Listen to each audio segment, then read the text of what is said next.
So what are you discovering is fundamentally important to you? Somebody who can be your best friend. Somebody that gets along with your family.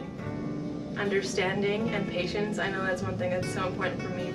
It's very important for us to get blessing from God, both of our parents and family. If I can make her laugh, like that's just like the biggest reward for me. The fact that it's a partnership and you make decisions together, I think that is the biggest, like the most important thing about it. Everything else is just, I mean, what's the point? She had to care about other people, right? She had to look beyond herself, you know, and really want to make the world a better place, I guess. I've come to realize I need kind of steadiness and comfort, but I also need a sense of fairness, a sense that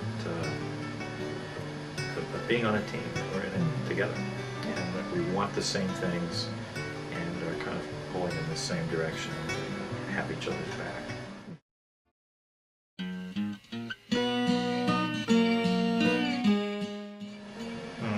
How do I know when I'm in a good relationship?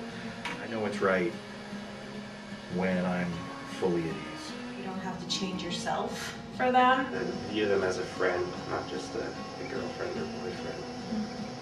I like to view it like a little bit long term, like see like, okay, where's this going to be in like a month or 2 months? And if I like it, if it looks like it's going to be in a good place, like that's usually a good sign. The majority of the time is spent being happy and glad about knowing that person and having that person in your life, rather than being scared or being jealous. If it makes you happy more often than stressed, if you're not fantasizing about how to end it, that's probably a good indication. I think just that admiration for each other's unique gifts. If you can love them for their flaws and the person that they are, then I think everything else is secondary. When you feel safe, when you feel secure, when you feel important in that person's life. If we're in a crowded room, my husband is not close to me, we may be socializing with different people, and if I can catch his eye and he catches my eye, and I know that I'm the most important person for him. I love it when you see couples that have been together for like 60 years, and they've been together through so much, and they're still holding hands.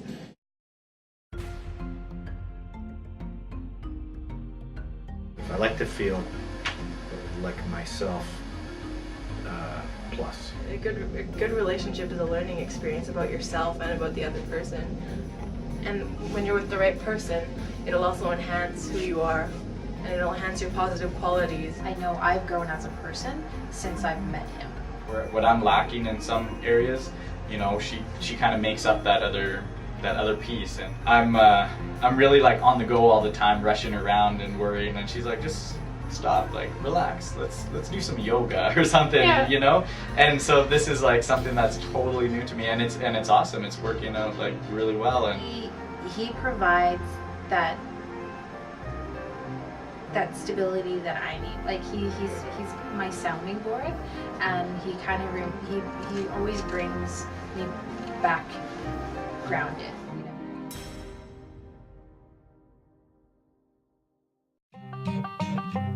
There's this kind of quiet reflection about what are the things that I know in a relationship make me the happiest? What's sustaining for me? You're attracted to, you can't ignore that because that can't change. You won't have that chemistry. Physical attraction, but that's not sustainable if there isn't an emotional connection sort of right away. When you face that person across the table in the morning, you're having coffee, you gotta have a little bit more than just hard flutter. with a relationship, I feel like there has to be a little bit of compromise with, you know, you're not always going to have, you're not always going to be right, and you're not always going to, you know, necessarily want to do things. But I think that's, you know, I look at it as a, you know, as an experience. I'll do it, you know, in this relationship because it's, you know, part of the ride, I guess. You know, just like life in general, like it's just to experience new things, and I think, yeah, it's good. I don't know, if I'm locked away studying, just popping in or bringing me a drink or Just something little. I think when you are in a long-term relationship and you still do little things for each other that are sweet and show that the other person's special, I think that's really important. It's important to be yourself, and to like be honest with who you are. So never putting on a fake facade about just what you like or even what you look like, because sometimes you get all dressed up for a date or something, but that's not really who you are, and so really you can't carry that on for very long. So I think to make a really good relationship, you just have to be who you are and honest about that.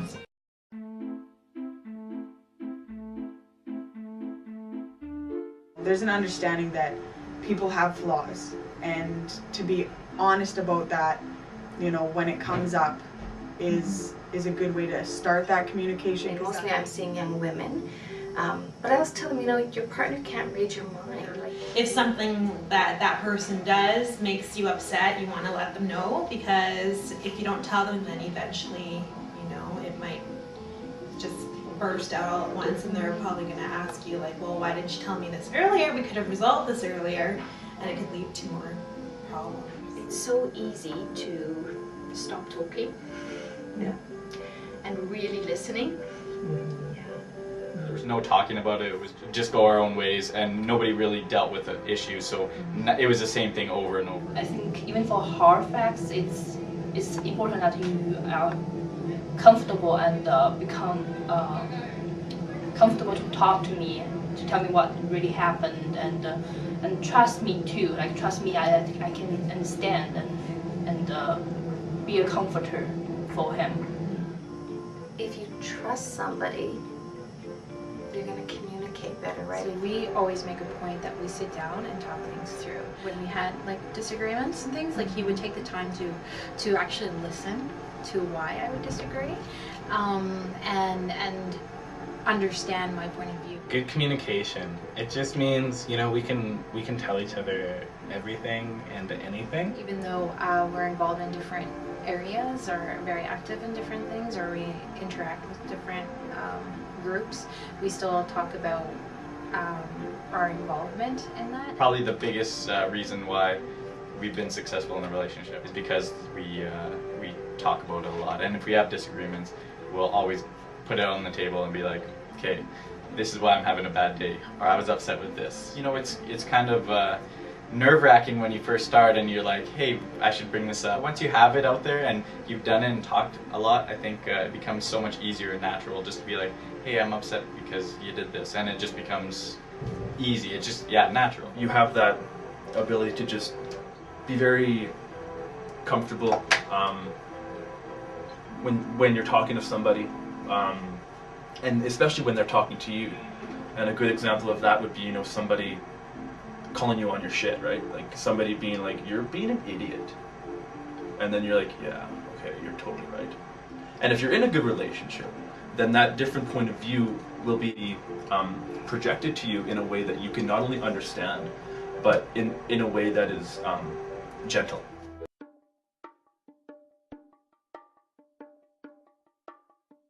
Most young, healthy people, it's normal to have a healthy sex drive. We go through all these different phases in our life where we have challenges, and you think about the pressures of schoolwork and such, and some of the schedules students have, right? I mean, you know, we're not these robots that can be, you know, happy all the time and having sex all the time. We wanted that it's great all the time. Like, that's not normal. That's not normal life. And I think we, you know, all have this bit of a ups and downs, and I think that's just very normal. The great sex has to be there. Great sex. I'm sorry, that That's because true. you can't just be like in a relationship and like the sex is like really crappy. But it also And, can't just be the sex. I think also respect helps the great sex. Like increases the level of intimacy. It's more honest and it's like beautiful. It's like one of those like abstract points. There's that understanding that comes through sex, which also helps to not only intensify love, but really make you understand the love between the two people.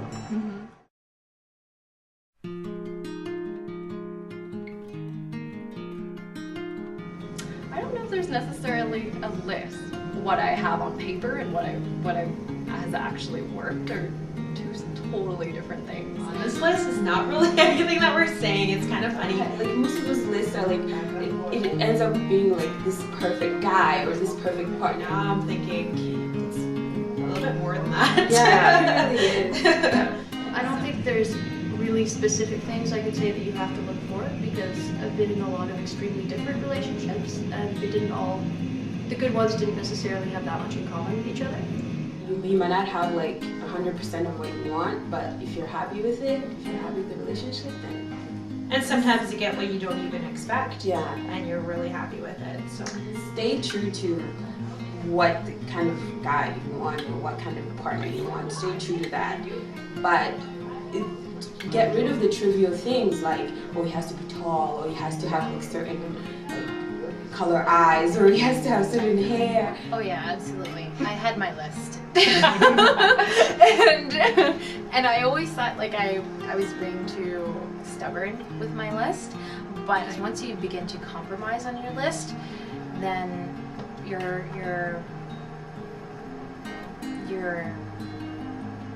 saying that it's okay to allow another person to abuse you or to take advantage of you or to not be in a healthy relationship. It's almost like giving value to yourself. Compromise for like trivial stuff, but the central things, the core of what you want, stay true to that. Definitely.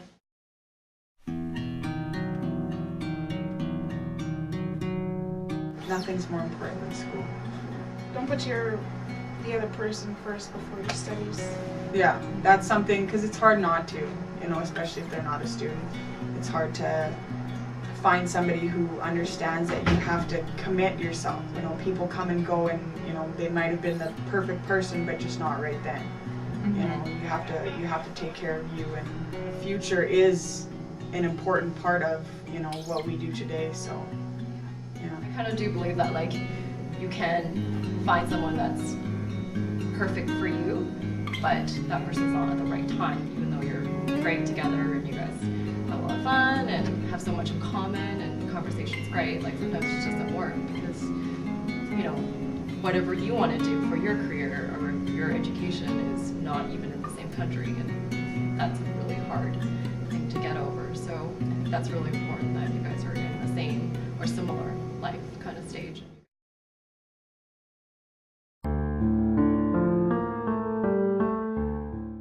Might be a bad indicator if you're feeling the need to say, oh, I'm gonna lose 10 pounds because my boyfriend wants me to look this certain way or whatever. But I mean, I had this one friend, and her boyfriend actually broke up with her over Facebook.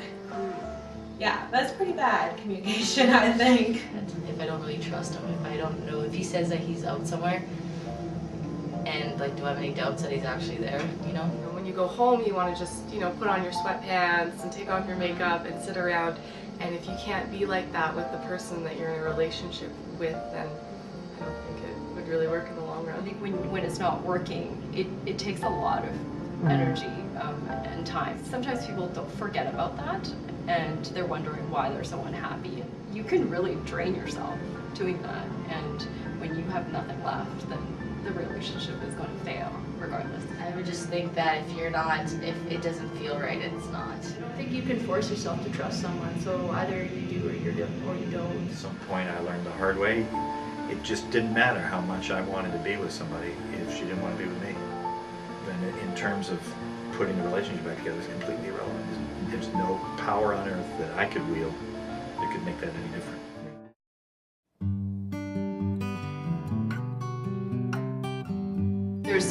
There's lots of people out there that you could really get along with and that really work with your situation and that could really form a great relationship with. So just don't think of whoever you're with or whatever is the end all be all. There are plenty of fish in the sea. I think a certain amount of risk taking is necessary. Not putting your body at risk, but you can risk your heart. And if try to do it sort of rationally if you can manage that, but you can risk it. Reach out to another person. You never know, they might be receptive, and know too that your heart can regrow. These things are not.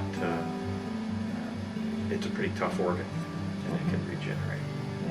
You know, we went through the motions of it, but you know, it didn't work out, and you know, that's eventually going to be okay with me.